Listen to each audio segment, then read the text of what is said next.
Let the dogs out!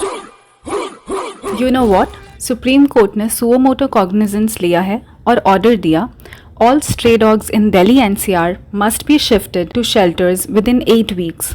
Sounds decisive, but here's the catch. ऐसा कोई shelter network है ही नहीं. This is an extreme step and might even pave the way for culling.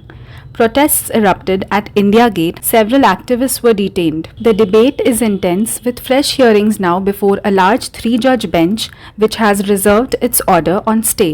Yes, dog bite cases are rising. Parents, joggers, senior citizens, सबको safety चाहिए. But the question is, if few dogs cause menace, then why punish all? Animal welfare voices including Menka Gandhi called the order impractical and financially unviable, warning Delhi lacks the shelter capacity and staff. Relocation can never be a solution to this problem. The reality is quick fixes won't work. What we need is a systematic and scientifically planned management that is humane too.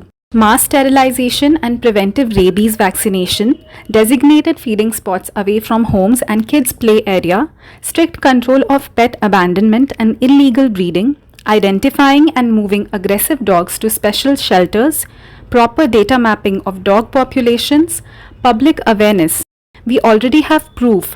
ABC programs, controlling feeding zones, microchipping, CNVR, have already shown wonders, making coexistence with stray dogs not just possible but peaceful, be it in countries like UK, Netherlands, Thailand, Bhutan, or even in Indian cities such as Bangalore and Darjeeling.